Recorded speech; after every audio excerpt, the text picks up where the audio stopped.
balls. YouTube. What's up? So, if I sound a little under the weather, that is because I feel like fucking dog shit. I feel like, you know, death slightly warmed up. So, you know, my grandmother always told me when you are sick, you take your vitamins. So, I'm going to take my vitamins. Vitamin K. Clearly, vitamin K. And actually, because it's become just a regular thing now. The beer for this evening. Actually, who loves beer and who loves Knob Creek whiskey? What? What is this? Huh? Thank you, New Belgium and Knob Creek for doing... Ooh, 9%. I didn't see that. All right. This testing might get really fucking great in a minute. Cheers. That's my vitamin K. And now for vitamin B. Gotta have your B vitamins, right?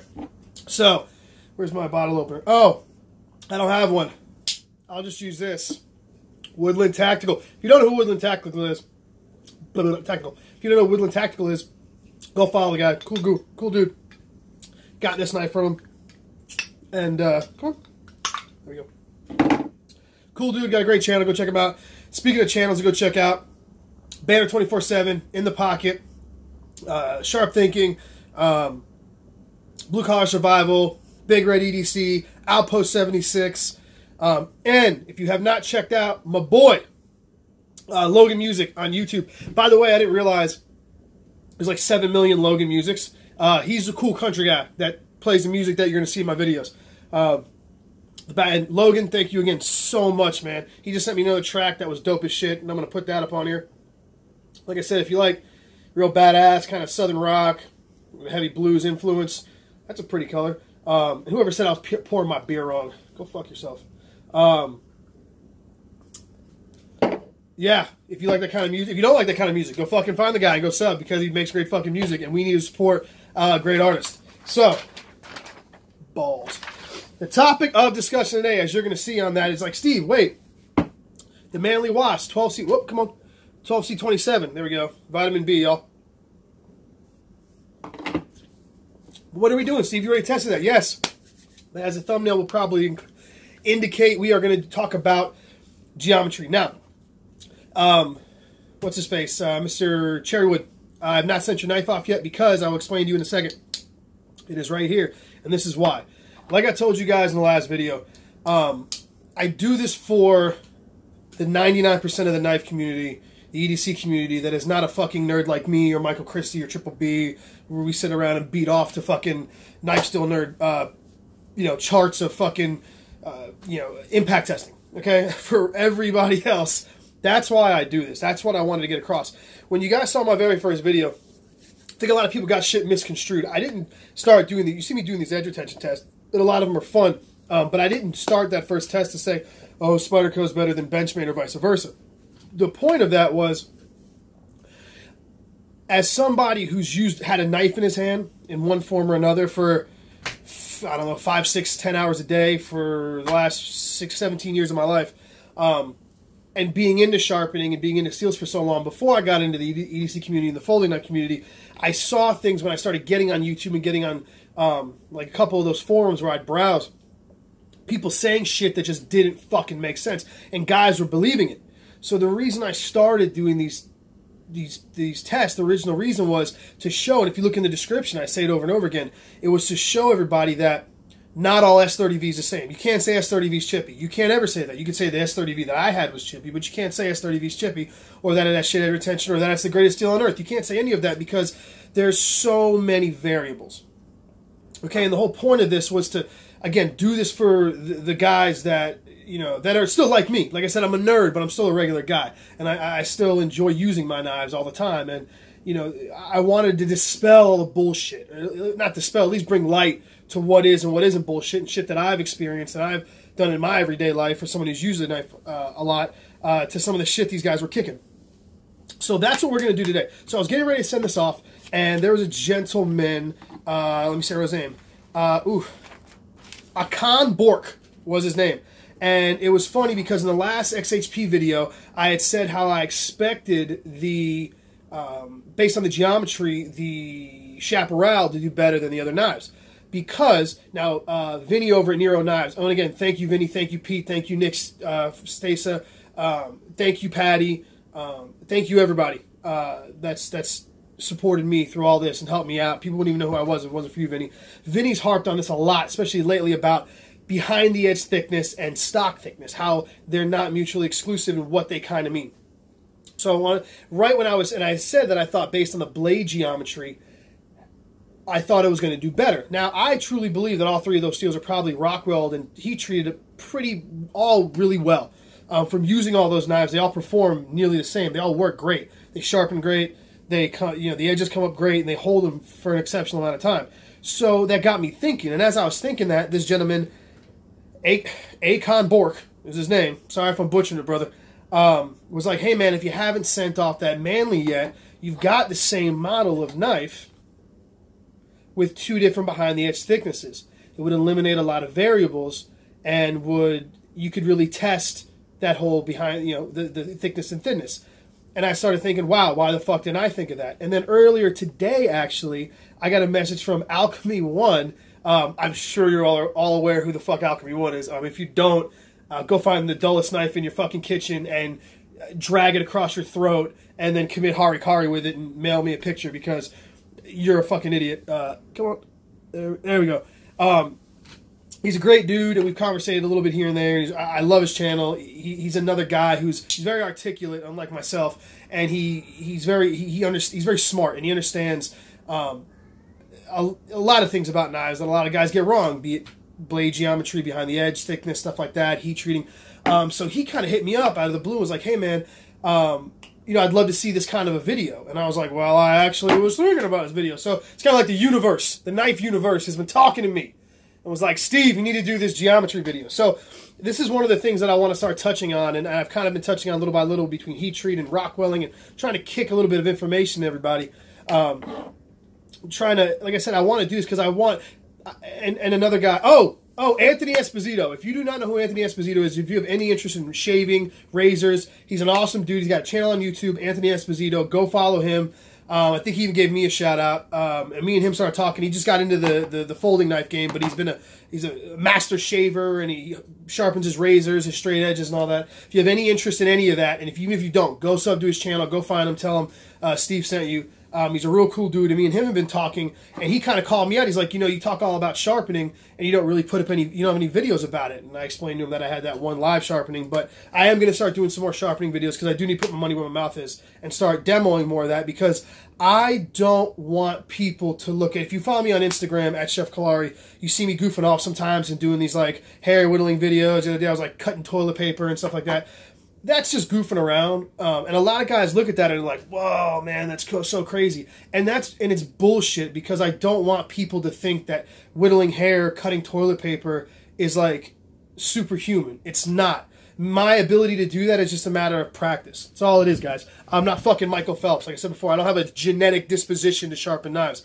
And I want every single human being in the knife community to be able to do what I do and what Michael Christie does. I don't want anyone to be this guru. I don't like when guys sit there and act like, oh, you don't want to learn how to sharpen because, it takes too much time, and why don't you send it to me? And I understand they're sharpeners, and there'll always be sharpeners that sharpen for money, and I have no problem with that. I've done it semi-professionally. I've been sharpening on the side for years for guys that don't have the time and whatnot. But I want especially the EDC community, everyone who owns a pocket knife, to be able to get an edge on a knife that they're proud of and be able to service that, because it's it's maintenance. It's part of it. You get to use your knife, and like I said before, and enjoy your knife more when you can take a chip out, when you can use your knife, and steel kind of becomes less of a factor when you know how to get a knife real sharp real quick. So with that being said, this is also another reason why to drive my point home. Okay, I have two knives right here, both from Manly, which is a great company. If you buy knives from them, they're a great company. Their customer service is above and beyond. This is what I'm talking about when we say there's so many variables. When I just start saying, people go, oh, you need to eliminate variables, It's impossible. And here's a perfect example why. Two knives made both by a great company, exact same model that I've ordered in the exact same steel. but these knives are very different.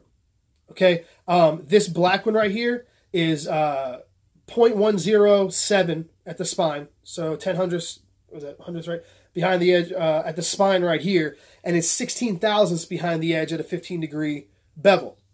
This exact same model, just in orange, is 0.10, so it's thinner at the spine, and then it's at a 15-degree bevel, 0.0, it's 9 thousandths behind the edge. So this is what I mean, guys, when people talk about variables, you got to control the variables. There, you can't control them, because if two guys bought the same model from the same company, there's right here, it's showing there's differences in the geometry alone right here. And I'm sure there's a slight difference in the Rockwell.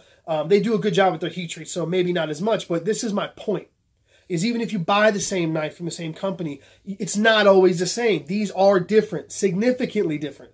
Okay? And you can expect that from anybody. So this is what I mean. It just harps on what I'm talking about when guys go, oh, you got to cheat, you can't control more variables, you're testing bullshit. Fuck you, it's not. I've said it before and I'll say it again. I'm testing each individual knife. Unless you have this exact knife that's in my hand, which you will, sir, who I'm sending this to, Mr. Black Cherry Wood Blades, I believe it is. So you'll know exactly how much cardboard, this double wall cardboard, at least this will cut, in a 1-inch section. You'll never be able to control the variables, so it's fucking bullshit to even try. Okay? This is the exact same knife, but you can see the dimensions are different. Now, this is a perfect, what I'm going to do is I'm going to test the fine edge holding and the working edge holding of these knives. The reason being is, this knife is quite literally, now it's still thin, 16 thousandths is phenomenal. That's great for a production knife. But it's quite literally almost twice as thick behind the edge as this knife here. I wanted to do this because I think people get geometry a little bit confused. We see guys like Vinny who's trying to explain it. And again, I've noticed this even with things that I say. Guys take one part of what I say and run with it in the total fucking wrong direction. When guys like, when someone intelligent like Vinny or Triple B, he grinds his knives with exceptional geometry and whatnot. And he made a really good point. You know, me, myself, everyone talk about, you know, me included, the heat treat needs to be right and the geometry needs to be right. Well, you know what else needs to be right? The fucking end user. That's what needs to be right. I could sit here and take this knife right here that's, you know, or that's 9 thousandths behind the edge, and I can fucking be a jackass and fucking put it into something and pop it and pop the, you know, and chip the edge. I can do the exact same thing, I promise you, because there's a chip in this blade, with this big fucking, you know, donkey cock thick fucking cold steel. I could chip any knife. So the end user being intelligent on how we use the knife is also a part of that. But again, the reason I wanted to do this is because I wanted to show that every steel, every knife has a purpose, okay? And you need to maximize that purpose. When we're talking about edge geometry, okay, and we're talking about behind the edge thickness, that comes into play not always. Okay, that's my theory. I have a feeling that these knives, even though this is twice as thick behind the edge, are going to perform similarly. And if not, I want to start diving into where it becomes a factor. Because I had 3 knives at the XHP test of varying thickness and thinness behind the edge, and all performing nearly the same. So when we're talking about cutting cardboard, I think the behind the edge thickness has a lot less to do. Vinny over at Nero has touched on this, that your stock thickness matters more when we're talking about stuff like food prep, cutting an onion, or bushcrafting. If like, when you see Triple B take one of his knives and he goes through like a 5-inch fucking, you know, branch like it's butter, that's because the entire geometry of the knife is thin. And as he's cutting, it's binding up on the spine. The thinner the spine and the thinner the geometry, the less resistance as it goes through. The other theory behind this is that the thinner behind the edge it is, okay, the less pressure on the apex, thus increasing edge retention. Me personally, I don't think that that's the case with every single media you're cutting. I think the angle at which you sharpen has more to do with that than the behind the edge thickness. I think a knife that is 25 thousandths behind the edge, sharpened to 15 degrees per side, edge retention will cut just as long as a knife that is 10 thousandths behind the edge at 15 degrees per side. I think when you increase the edge angle to, let's say, 20, that's when the edge becomes more obtuse and more pressure ends up being added to the actual apex, and then you end up decreasing edge retention. I will be touching on that as well. Don't worry. We're going to do that test. We're also going to do a toughness test, seeing if a wider bevel will be tougher than a thinner bevel. So that's my theory. I don't necessarily think a knife being thinner behind the edge is going to increase edge retention. I think the angle at which you sharpen will increase your edge retention, because by lowering the edge angle, by making it more steep, you are in essence thinning out the behind the edge thickness. And like I said before, it's all a matter of how, you have to state the angle when you're measuring that behind the edge thickness. So now that I've rambled on for 15 minutes, this is what I wanted you guys I needed to explain that so we can all understand what this test is about. So again, 9 thousandths behind the edge, 16 thousandths behind the edge at a 15-degree bevel right here where I'm going to test it. If you're unfamiliar with the parameters of this, go fucking shoot yourself. But I'm going to tape off a 1-inch section of blade, and I'm going to push cut it through double wall cardboard until it will no longer cut shave arm hair, and then it will no longer cut paper. If you notice that the cardboard is smaller than I usually use, that is because when I went to the little moving company down the road, they had no more medium boxes. I had to get small. And to touch on that again, guys, I do these tests the way that I do them so you can try this yourself at home. I actually noticed when I was in Walmart, I was telling Kurt this, I noticed at Walmart, my local Walmart, they're a branded Walmart, I swear to God, they sell the exact same moving boxes than the ones they use down here at my local moving company. So if you got a Walmart near you, which I'm sure you fucking do, you can go buy cardboard, tape off a section, and cut with it. And to touch on that, just real quick again, Outpost 76 did a test with a Kershaw Dividend in M390. I don't remember what the edge finish was, but he did the same thing, taped off a section, and I got 116 feet before we no longer shave hair. He got 114 feet. So for everyone that wants to compare me to rope cutting, fuck you. Go check out Outpost test. There's some actual, collaborative testing. So without further ado, testing.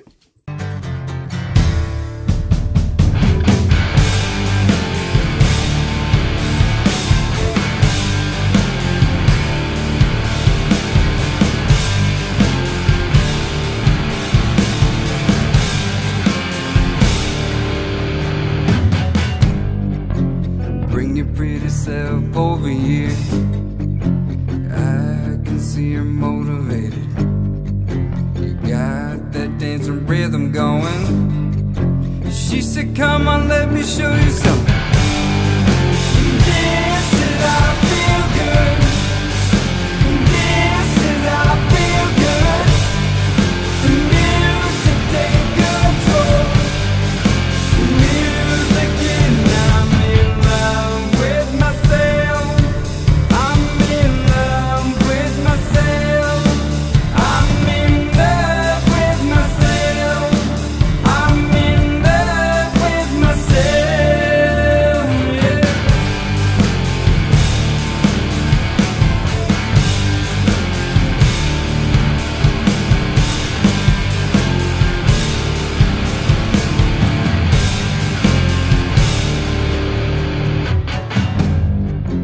Smooth like a sound wave.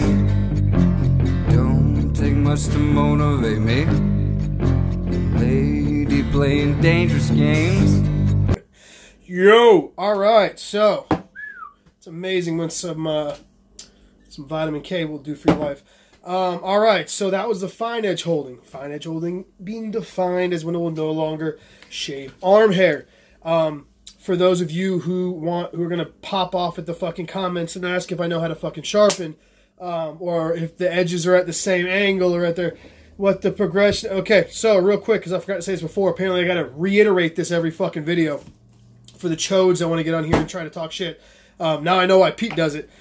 These are both at 15 degrees per side, 30 inclusive, and they have both gone through the exact same progression, and that is a DMT course, DMT5, on a diafold sharpener, 10, and then stropped on a 1 micron poly diamond strop on leather, 10 passes per side. That is it. And if anybody has one of those, like a microscope they want to send me, I would be forever grateful. Because some chode bag was saying that I've got burr left on my edge, and I would love a microscope to put pictures up to show them that there's no burr. But I'm sure you'd find something else to complain about. But anyway, on to the working edge. The working edge, I'm going to take this exact same edge that you see right here, and then I'm going to continue to slice notebook paper. Sorry, not notebook paper, printer paper. until it will no longer reliably slice printer paper against the grain. So yeah. And for the record, yes, both these knives, neither of these knives have burnt steel on the edge. I've covered that already. Both of these knives were actually sharpened 5 times. I took this one to an extra oomph because I passed my normal 3. But both these knives have been sharpened 5 times. So we're good to go. So without further ado, working edge testing.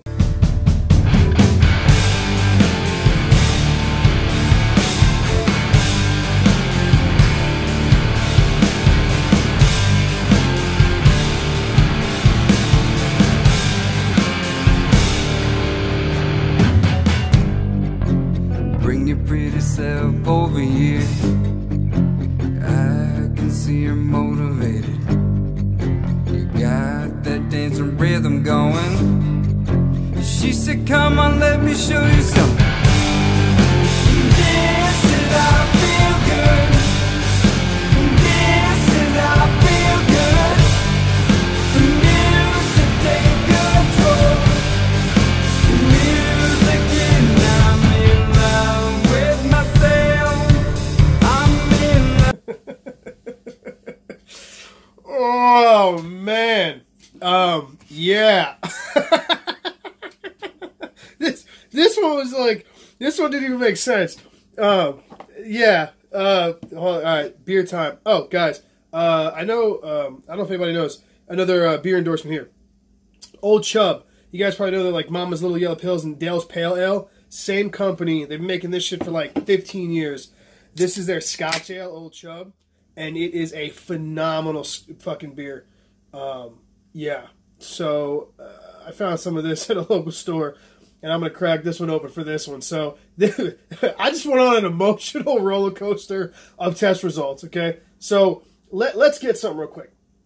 So first off, I have a chart here somewhere about absolutes. Things that are 100% always the same with... Oh, here it is. That one of the things that are always 100% the same with knives, okay? They don't fucking exist. Okay? Absolutes don't exist in folding production knives. Period. You want an absolute? You want to know what steel it is? You want it the best heat treat? You want the best geometry for it? Go to Triple B and order a fucking Trapper. Go to a custom knife maker. That's the only one I'm going to recommend because the only guy I know that cares that much. But that's what you do, okay? In production knives, there's no absolutes. So... let's talk about the emotional roller coaster that I just went on with this. So, guys, like I tell you, I film this the way I do the test. I've said this 100 times. I write the numbers down. So, especially with the cardboard, because I had the small boxes, they're only 23 inches instead of 25.5 or 28.5. So, I don't know. I just cut. I just cut and I cut and I cut and I test. I cut, I test the paper, and then I write it. I write the number down when it stops either cutting paper, cutting hair, and then at the end I add it all up, piece by piece by piece. So, so I'm sitting here, and now I know the number, right? So I'm sitting there, and I'm cutting, and I'm cutting, and I'm cutting. So my theory, what I had said was, I didn't think, at least for cutting cardboard, because there's no material to necessarily bind behind the edge, that the behind-the-edge thickness didn't make as much a difference. And if it does, I haven't found it out yet. I think it's more dramatic than we may think, because of my last test with XHP. This knife being 9 thousandths behind the edge. This knife being 15 or 16 thousandths behind the edge. 16 thousandths behind the edge. So, especially with cardboard, because cardboard isn't like food, like an onion or like wood where it'll bind up. But the theory is that there'll be less pressure at the apex, thus allowing better edge retention. My theory was that it's about what angle you sharpen your knife at, whether it's shallower or more obtuse. That will affect your performance more than the behind the edge thickness, at least in cutting cardboard. We're talking cutting cardboard. Things that don't bind, right? So I write down the numbers, right? So I do the fine edge testing, right? And I get 89 cuts and 96 cuts. So I can clearly tell this cut more, right? So I'm like, son of a fucking bitch. Then I do the fucking working edge test, and they're 48 and 41. They're relatively similar. So I'm sitting there, and as I'm cleaning up all the fucking cardboard, I'm like, God fucking damn it. Like, Why am I always fucking wrong? Like, I gotta put the video out because I'm fucking wrong. I'm always wrong. I feel like every fucking video I put out, I'm like, yeah, I think this is gonna happen, and then it's fucking wrong, right? But it's fine. I don't give a fuck. I just want the data, right? Like, I want to share. Come on.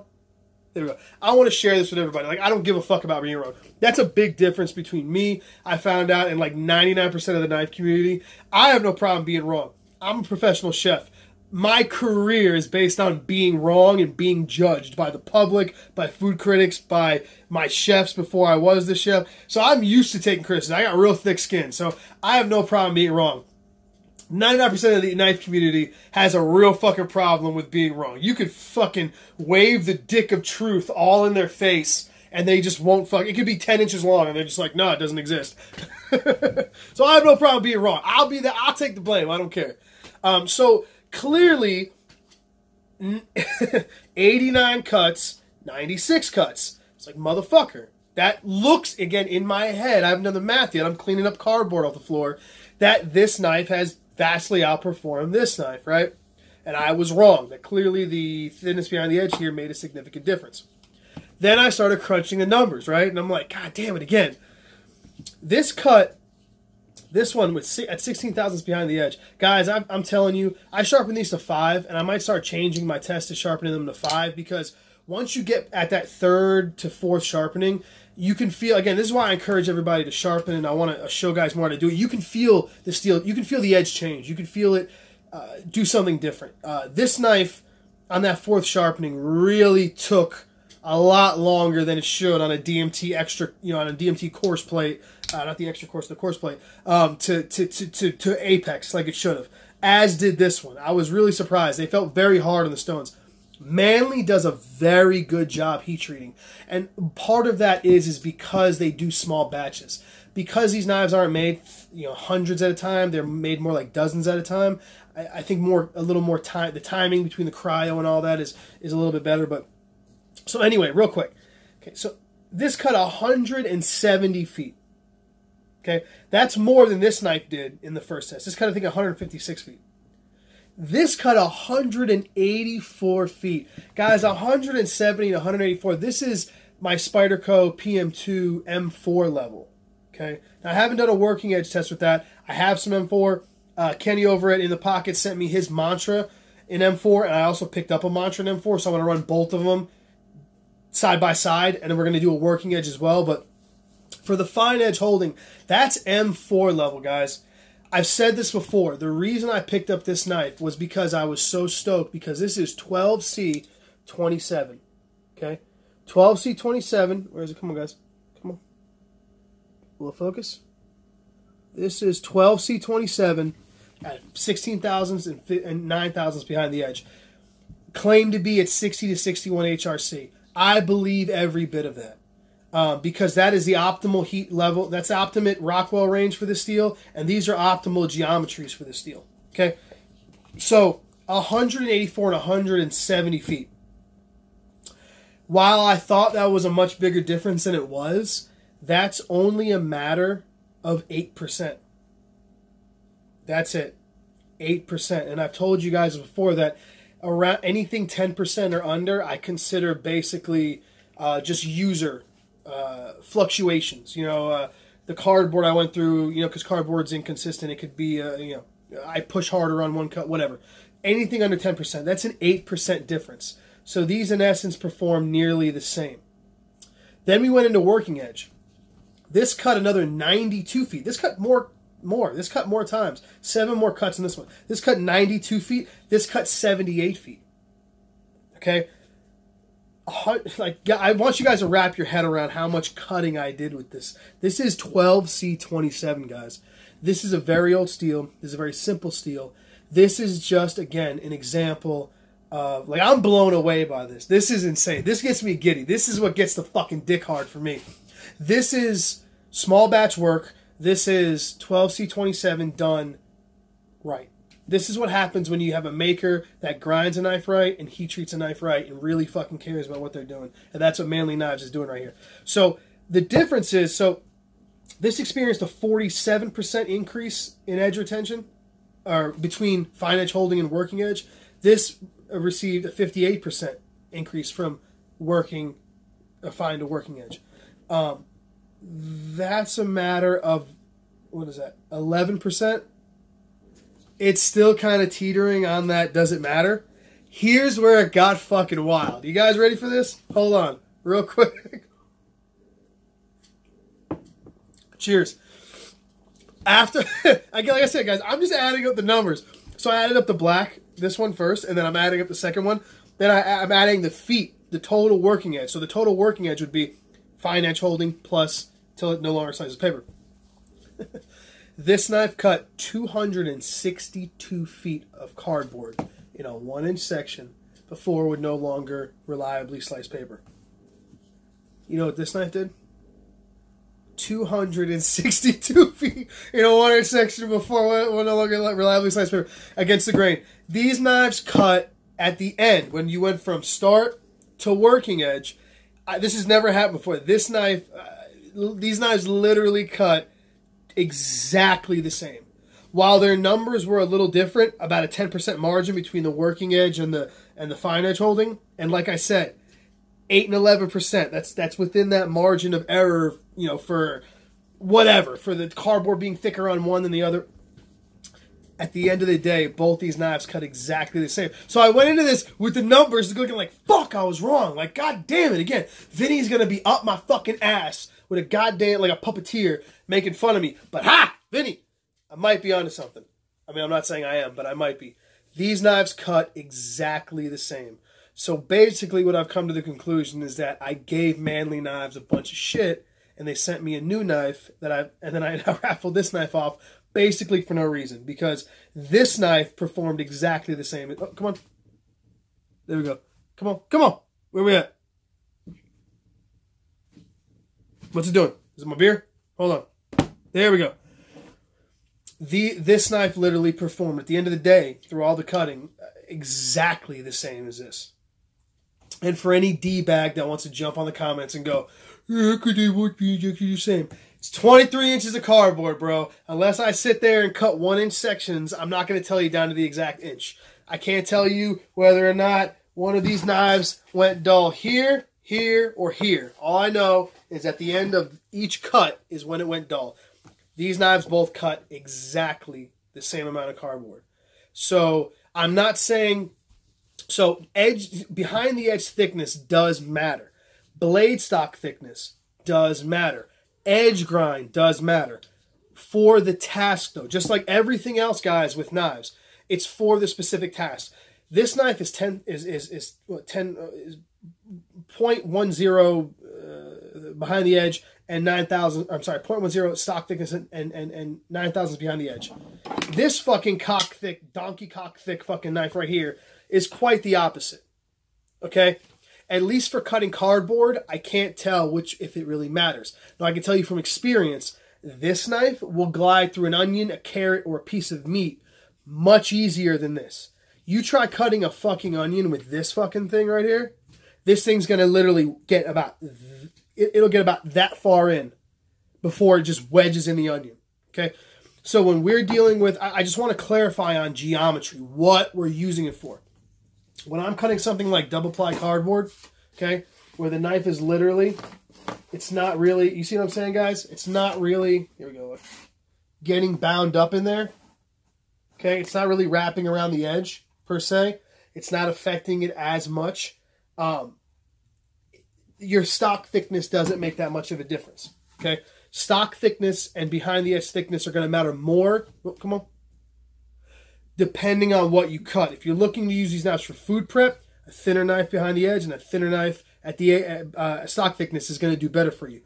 If you're cutting zip ties all fucking day, doesn't fucking make a damn bit of difference. Okay? If you're cutting cardboard, at least with these two knives, it doesn't make, well, really any difference at all. But that's my point. I actually had a guy tell me in the comments, was like, hey, man, it's so cool to see it. The last time I did this, it was so cool, man, to see that test. I own both models, an S90V and in 12C27. My 12C27 does great, but my S90V does a whole lot, does way better.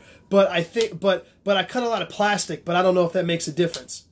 I bring this up because here's the thing, guys. S90V, S110V, And I'm pretty sure, other than S30V and S35V, most of those I guess you call them like an S-class steel from Crucible, S90V and all those were developed for the plastics industry. Those were developed to cut, that's why they're stainless, to cut plastics in corrosive environments. So I just thought it was really funny that a guy who had both these models, who cuts a lot of plastic all day, said that his S90V held a better edge during his use than his 12C27. And that makes absolutely complete sense because S90V is made to cut plastic, whereas 12C27 is made for a general use knife steel. It's meant to hold a fine edge, it's meant to hold that edge well, and it's meant to be tough. So there you go, guys. They cut the same. I don't even know. I thought I was wrong, and then I was kind of right. Guys, but again, this is not the see-all, end-all. This does not mean that edge geometry, that the behind-the-edge thickness does not mean anything. Like I said, I'm going to reiterate it again. If you're cutting food, if you're cutting through wood, if you're cutting through anything that's going to bind around the knife, your stock thickness and your behind-the-edge thickness is going to matter tremendously. Okay? Something that's thicker behind the edge and thicker stock is going to wedge into wood or wedge into food, as opposed to this. I'm cutting cardboard. So for cardboard cutting, so far, with this test, have I made this specific enough, guys? Behind the edge thickness doesn't matter as much. Okay? Or in this test, didn't matter at all. Again, I'm gonna tap on this more. I'm actually gonna grab I have a Rat 2 and D2. I'm actually gonna take its stock thickness. I'm going to do a cut test with it. Then I bought myself a little bench grinder, a belt grinder. I'm going to grind it down to about 10 thousandths behind the edge, and then I'm going to redo the test, and we're going to see what that does. So I'm going to continue to harp on this and continue to try and to continue to do as many tests as I can to show it, to find out what really happens, at least cutting cardboard. I can tell you from personal experience from 17 years in the kitchen that thinner behind the edge and thinner stock is worlds different in cutting food. And I can tell you, as a guy who goes outdoors, it's worlds difference when we're talking about cutting wood, feather sticking, stuff like that. But as far as cutting cardboard, I don't think it's much of a difference. I think what matters more is the angle at which you sharpen. And both these are at the same angle. So there we go. Thank you guys so much. The last words I'm going to leave with you guys are balls. Big hairy balls. All right, next test. I'm going to try to put another one out tomorrow, guys. Thank you.